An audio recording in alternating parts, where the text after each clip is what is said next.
வணக்கம் நேர்களே, எல்லோரும் எப்படி இருக்கீங்க? மீண்டும் சிறுகதை உலகம் என்கின்ற தலைப்பில் சிறுவாணி சிறுகதைகள் 2020 அப்படிங்கிற அருமையான தலைப்பில் வெளிவந்த சிறுவாணி வாசகர் மையத்தில் இருந்து வெளிவந்த நூலில் இருந்து பல கதைகளை நாம் பார்த்துவிட்டோம். தொடர்ந்து இப்பொழுது பார்க்க இருக்கும் கதையின் பெயர் கோட்டம். எழுத்தாளர் ஆர்.கே. அருள்செல்வன் அவர்களுடைய அருமையான எழுத்து வடிவில் இந்த கதையை நாம் பார்க்க போகிறோம். வாருங்கள், கதைக்குள் செல்லலாமா?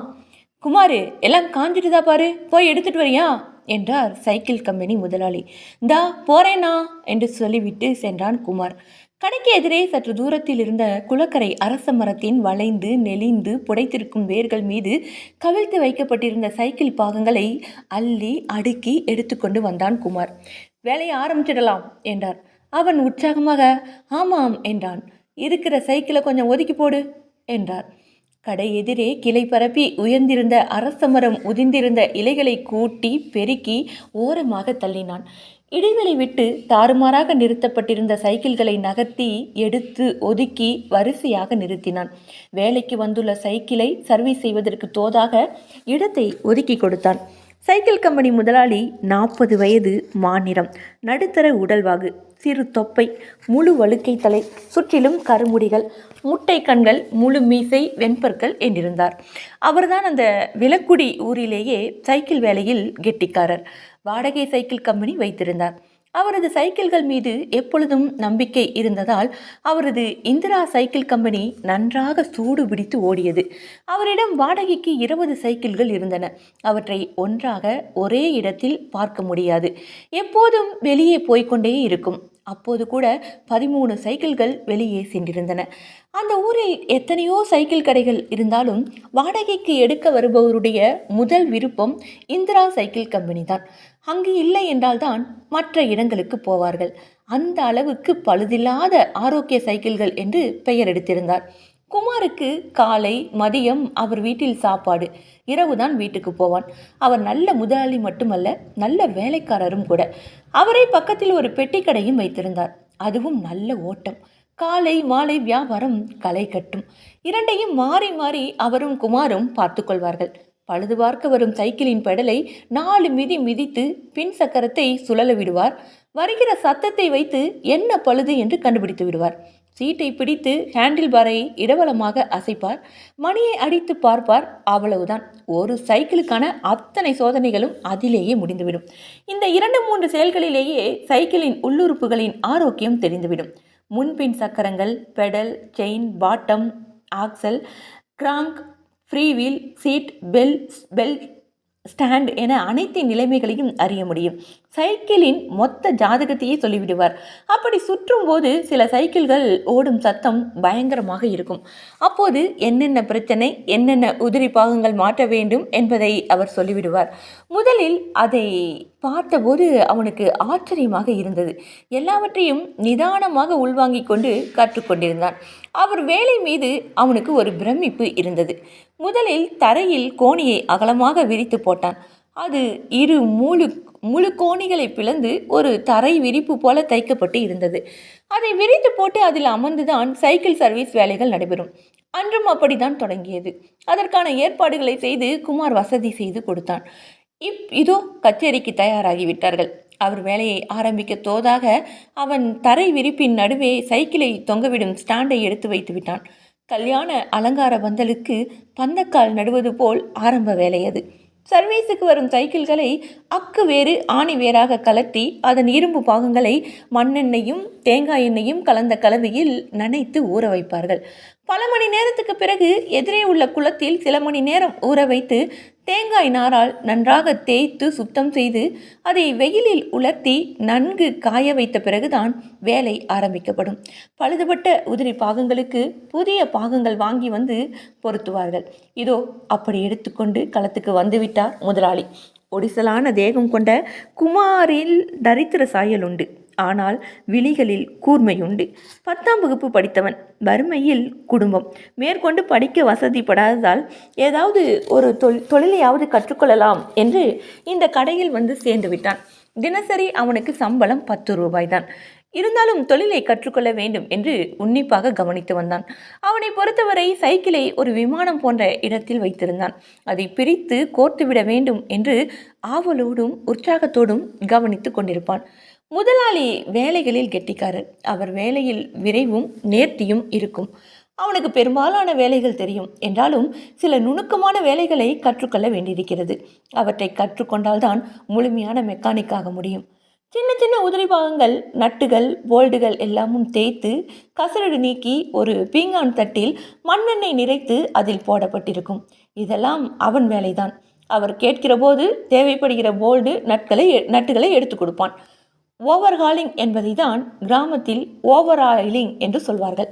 ஓவர் ஆயிலிங் செய்ய வேண்டி வந்துவிட்டால் முழு வண்டியையும் பிரித்து மேய்ந்து பழுது பார்க்க வேண்டும். முதலாளி வேலையை தொடங்கும் முன் பிள்ளையார் சுழி போல அவன் சைக்கிளின் ஆதார சட்டகமான முக்கோண வடிவிலான பிரேமை அந்த ஸ்டாண்டில் மாட்டி தொங்கவிட்டிருந்தான். ஒவ்வொன்றாக அவர் செய்வார். அவன் உன்னிப்பாக கவனிப்பான். அவர் எதிர்பார்க்கும் ஸ்பேனர் எதுவோ அதை உடனே எடுத்து கொடுப்பான். அவர் கேட்டு அவன் கொடுப்பது போல் இருக்காது. அந்த அளவுக்கு புரிதலோடு கூர்மையாக கவனித்து கொண்டிருப்பான் குமார். அது மருத்துவமனையில் ஆபரேஷன் செய்யும் டாக்டருக்கு உதவியாளர்கள் உதவுவது போல இருக்கும். அவனுக்கே முக்கால்வாசி வேலைகள் தெரியும் என்றாலும் சிறு பழுதுக்கு வருகிறவர்கள் கூட ஒரு திருப்திக்காக அவர்தான் செய்ய வேண்டும் என்று நினைப்பார்கள். அப்போது அவன் உதவியோடு அவர் செய்வது போல் பாவனை செய்ய வேண்டும். போக் எடு என்றார். எடுத்து கொடுத்தான். போர்க் என்பது முன் சக்கரம் பொருத்தப்படும் ஒரு ஒய் வடிவ கவை போல் இருக்கும். போர்க்குக்கான மேல் கீழ் கப்புகளை எடுத்தான். அந்த கப்பில் கிரீஸ் நிரப்பி 30 பால்ஸ் அதற்கான வரிசையில் அடுக்கி வைத்து கொடுத்தான்.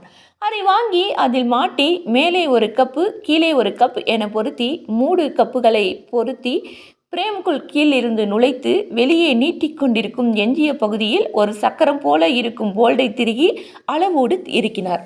பிறகு முன்னும் பின்னும் இடவளமாக சுழற்றி பார்த்தார். சிக்கலின்றி நகர்ந்தது. இது அவனுக்கு ஏற்கனவே தெரிந்த விஷயம்தான். மட்காடு என்றார். எடுத்து கொடுத்தான். முன்பின் சக்கரங்களில் மண் சேறு படியாமல் இருப்பதற்கான தடுப்புதான் மட்காடு. இவை நீளமான குழிவான தகர தகடுகள் அரைவட்ட வடிவில் இருக்கும். முதலில் முன் சக்கரத்துக்கு திருகாணி கொண்டு திருகி பொருத்தினார். பிறகு பின்புறத்தில் ஃப்ரேமின் 2 பக்க நிலை கம்பிகளுக்கு நடுவில் நுழைத்து அதை பொருத்தினார். அப்போது குமரேசன் வந்து நின்றான். முதலாளி முகம் மலர்ந்தார். வா வா குமரேஷா, உன்னை தான் தேடிட்டு இருக்கேன் என்று கூறி அவனை அருகில் உட்கார வைத்து கொண்டார். குமரேசன் பொது உடைமை கட்சியின் தீவிர தொண்டன். நேரம் கிடைக்கும் போதெல்லாம் அங்கே வந்து உட்கார்ந்து பொழுதுபோக பேசிவிட்டு செல்வதுண்டு. சற்று சிவந்த நிறம், ஒல்லியான தோற்றம், எப்போதும் சிவப்பு சட்டை வேஷ்டி, அடுக்குப்பல் தெரிய சிரிப்பு. இதுதான் குமரேசன். அவனை அருகில் அமர வைத்து கொண்டு ஊர்க்கதைகள் பேசுவார். அலுப்பு தோன்றாமல் பேசிக்கொண்டே வேலையை முடிப்பதற்கு குமரேசன் ஒரு பக்க மேலகமாக இருப்பான். அப்போதெல்லாம் இவர் ஊரில் உள்ளவர்களை பற்றி கிசுகிசுக்கள் பேசுவார். வம்பு கதைகள் சொல்லுவார். இட்டுக்கட்டி நிறைய சொல்லுவார். அடல்ட்ஸ் ஒன்லி தகவல்கள் சொல்லுவார். இவர் சொல்லும் கதைகளை கேட்டு குமரேசன் சில நேரம் மெல்ல புன்னகைப்பான். சில நேரம் நம்முட்டு சிரிப்பு சிரிப்பான். அதிர்வேட்டு சிரிப்பு, விழுந்து விழுந்து ஓசை இல்லாமல் சிரிப்பு, இப்படி பல வகையான சிரிப்புகளை வெளிப்படுத்துவான். அவனை பொறுத்தவரை உலகிலேயே அதிக நகைச்சுவையாக பேசுவது அவர்தான் என்று நம்பிக்கொண்டிருந்தான். கதைகள் பேசும்போது சிலவற்றில் உண்மையும் இருக்கும். பலரது ரகசியங்களையும் பகிர்ந்து கொள்வார். அதே போல சிலவற்றை குமரேசனிடமும் கேட்டு தெளிவுபடுத்திக் கொள்வார். பேச்சினிடையே குமரேசனை வம்பு கிழித்து கலாய்ப்பார். பொசுக்கென வேலையை முடித்து விட மாட்டார். வேலைகளுக்கிடையில் குமரேசனை அழைத்து கொண்டு ஆற்றை கடந்து அக்கறைக்கு வயலில் சாகுபடி பார்க்க செல்வார். வயலுக்கு உடன் வருபவர்களிடம் கேள்வி கேட்டே படுத்தி விடுவார். பயிர் நன்றாக இருக்கிறதா? மாவுக்கு எவ்வளவு வரும்? தண்ணீர் போதுமா? என்ன உரம் போட்டால் நல்லா விளையும்? பயிரின் பச்சை போதுமா என்று கேட்டுக்கொண்டே இருப்பார். இன்னொருவரை பார்த்தால் அதே கேள்விகளை மீண்டும் தொடர்வார். இதையே அன்றாடம் கேட்டு வரும் குமாருக்கு சலிப்பாகவும் அலுப்பாகவும் இருக்கும். அவர் கேட்கிற கேள்விகளின் போது கூட இருப்பவர்கள் சில நேரம் அவர் பார்வையில் படாமல் காட்டும் முகபாவனைகள் குமாருக்கு சிரிப்பை வரவழைக்கும். அன்றைய கிசுகிசு கோட்டாவை ஆரம்பித்தார். குமரேசா, கந்தையா பிள்ளை இப்போ யாரை வச்சிட்டு இருக்கா தெரியுமா என்று கேட்டபடியே பாட்டம் ஆஷ்வல் எடுத்து துடைத்தார். குமார் அதற்குரிய 11 பால்ஸை கப்பில் கிரீஸில் வைத்து பதித்து எடுத்து கொடுத்தான். பாட்டம் ஆக்சலை உள்நுழைத்து அந்த கப்பை திருகி இறுக்கினார். பிறகு கிராங்க் மற்றும் பெடல் செட்டை மாற்றினார். அவனுக்கு யோசிக்க இடம் கொடுத்தவர், என்ன ஒன்றுமே பதில காணோம் என்றார் வேலையினோடே. எனக்கு என்ன தெரியும், நீங்கள் சொன்னாதான் தெரியும் என்றான் அவன். பெடல் லெக்கில் காட்டர் பின்னை முன்புறம் அடித்து அதற்குரிய சிறிய போல்ட்டை முடுக்கி இறுக்கினார். மெல்ல அவன் பக்கம் திரும்பி, பொன்னம்மா என்றார் வாயெல்லாம் பல்லாக. என்னது, கந்தையா பிள்ளைக்கு பொன்னம்மாவா? ரொம்ப வயது வித்தியாசமாக இருக்குமே என்றான் போலியான அதிர்ச்சியுடன். ஆமாம், 30 வயசு தான் வித்தியாசம் என்று சொல்லிக்கொண்டே, திருட்டு ராஜேந்திரன் ஊருக்குள்ளே வந்துட்டான், ஜாக்கிரதையா இரு குமரேசா என்பார் சீண்டலாக. என்கிட்ட என்ன இருக்கு திருடுறதுக்கு, நீங்கள் பத்திரமா பார்த்துக்கோங்க என்றார். செயின் கார்டை டைட் செய்தார். கிராங்கை மாட்டினார். அவன் பக்கம் திரும்பி சிரித்தார். எனக்கு ஒரு ஆசை குமரேசா என்றார். என்னது, சொல்லுங்க என்றான் ஆவலுடன். பசுபதி சைக்கிள் கம்பெனி சைக்கிளை எடுத்து உன்னை மன்னார்குடிக்கு அனுப்பணும் என்றபடி கிராங்கின் எதிர்ப்பக்கம் பெடலை மாட்டினார்.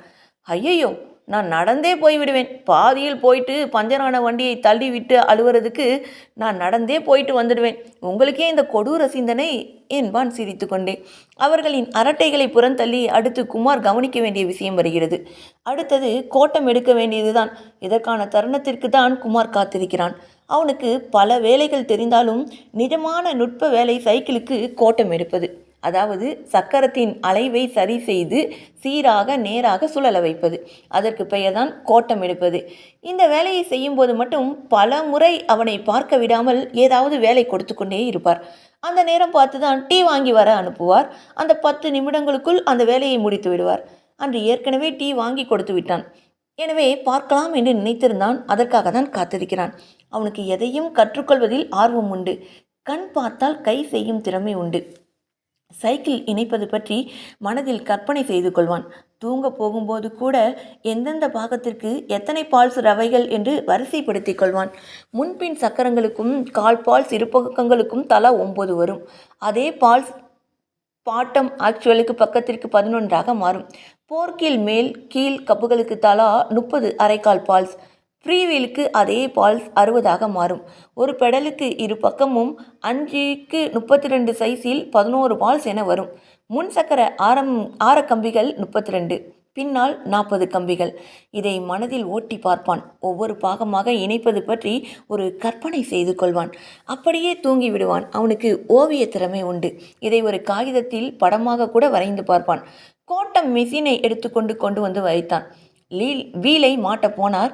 திடீரென்று நினைவு வந்தவராக, தலை வலிக்கிற மாதிரி இருக்கு, 2 டீ வாங்கிட்டு வா என்றார். சற்று நேரத்திற்கு முன்பு தான் குடித்தார். இருந்தாலும் ஏதோ இப்போதுதான் வாங்குவது போல, எனக்கும் குமரேசனுக்கும் 2 டீ, நீ ஒரு டீ குடிச்சுக்கோ என்றார். அது அவனுக்கு ஏமாற்றமாக இல்லை. அவன் மனம் மடிந்து கொண்டது. குமாரை அனுப்பிவிட்டு குமரேசனிடம் கூறினார். நான் ஏன் அங்கே அவனை அனுப்பினேன் தெரியுமா? சைக்கிள் வேலையில் டெக்னிக்கே இந்த கோட்டம் எடுக்கிறது தான். அதை அவ்வளவு சுலபமாக கற்றுக் கொடுக்கக்கூடாது. கற்றுக்கிட்டா நாளைக்கே எனக்கு எதிராக அவன் ஒரு கடை போட்டுருவான். தொழிலில் நம்ம உசுராக இருப்பதோடு எதிரியை உண்டாக்காமல் இருக்கிறது தான் ரொம்ப முக்கியம் என்றார். குமரேசன் சிரித்து கொண்டான். குமாருக்கு புரிந்துவிட்டது. அவனை அனுப்புவதற்காக தான் அவர் டீயே வாங்குகிறார் என்று தெரிந்து கொண்டான். இதற்கு மேல் அவரிடம் கோட்டம் எடுப்பது கற்றுக்கொள்ளவே முடியாது என்று தோன்றியது. இதுபோல் பல முறை வந்து போயிருக்கிறான். டீ வாங்க அனுப்புவார். இல்லாவிட்டால் யாரிடமாவது போய் கொடுக்க வேண்டியதை வாங்கி வர சொல்வார். ஏதாவது வேலை சொல்லிவிடுவார். அவன் போய் வருவதற்குள் கோட்டம் எடுத்து முடித்து விடுவார். அவனுக்கு 100% புரிந்தது. இவர் நம்மை பார்க்கக்கூடாது என்று கவனம் திருப்பதான் அப்படி அனுப்புகிறார் என்று நினைத்து கொண்டான். சரி விடு என்று உள்ளுக்குள்ளேயே புகைந்து கொண்டான். டீ கடை எதிரே இருந்த கடையின் சுவரில் ஒட்டப்பட்டிருந்த அலைகள் ஓய்வதில்லை புதுப்பட போஸ்டரை பார்த்தான். இந்த வாரம் மன்னார்குடி இரவு காட்சிக்கு போய்விட வேண்டியதுதான் என்று நினைத்து கொண்டான். அவன் டீ வாங்கி கொண்டு வரும்போது மிஷினிடமிருந்து வீலை கலற்றி விட்டார். அதாவது வேலையை முடித்து விட்டார். அவன் முகம் வாடிவிட்டது. கோட்டம் எடுத்தாயிற்று. இருவரிடமும் டீ டபராக்களை கொடுத்தான். உள்ளதிர்வில் அவன் கை நடுங்குவது போல் இருந்தது. டீ சாப்பிட்ட பிறகு பின் சக்கரத்தில் ஃப்ரீ வீலை மாட்டினார். பட்டம்மா வாரம் மன்னார்குடி கரெக்டாக போகுது, ஏன் தெரியுமா என்றார். சொல்லுங்க, கேட்டுக்கிறேன். இது குமரேசன். அது ஒரு ரூட்டில் போயிட்டு இருக்கு. அது எந்த லாஜிக்கு போகுதுன்னு கூட எனக்கு தெரியும் என்றார். சொன்னவர் பின் சக்கரத்தை பிரேமில் மாட்டினார். ஃப்ரீவீல் கிராங்க் இரண்டையும் இணைக்கும் விதத்தில் செயினை இணைத்து மாட்டி கையாலேயே பெடலை சுற்றினார். ஃப்ரீவீல் சரியாக சுழல்வதை உறுதி செய்தார். ஏற்கனவே ஃப்ரீவீலை பிரித்து பார்த்து சுத்தம் செய்து குமார் உதவியுடன் சரி செய்தாகிவிட்டது. ஃப்ரீவீல் உள்ளே உள்ள மயிரிலை கம்பியை புதிதாக மடக்கி வைத்து பற்சக்கர கப்பில் இருபுறமும் தலா 60 ரவைகளை வைத்து பதித்து வைத்து அதில் வைத்து மூடிவிட வேண்டும். ஏனென்றால் இவ்வளவு பெரிய சைக்கிளில் ஃப்ரீவீல் முக்கியம். அதில் உள்ள அந்த மயிரிலை கம்பிதான் உயிர். அது நைந்து போய்விட்டாலோ அருந்து போய்விட்டாலோ சைக்கிள் ஓடாது. இவை குமாருக்கு தெரியும். குமரேசன் விடவில்லை. அவனுக்கும் பொழுது போக வேண்டும். அவரிடம் எதுன்னு சொல்லுங்க ஒரு தகவலுக்கு என்றான். உன்கிட்ட எல்லாம் வராது, எல்லாம் வெளியூர் ஆளுங்க என்று சொல்லிக்கொண்டு கண்ணடித்து சிரித்தவர் பின் சக்கரத்தில் மட்காடு கம்பி, ஸ்டாண்டு, பின்புற கேரியர் கம்பி என அவற்றிற்கான தாங்கிகளின் இணைப்புகளை பின் சக்கர அச்சில் மாட்டி இப்போது பின் சக்கரத்தை நேர் மையப்படுத்தி இருபுறமும் நட்களை முடுக்கினார். அவர்களின் வெட்டி அரட்டை குமாருக்கு எரிச்சலை பொங்க வைத்தது.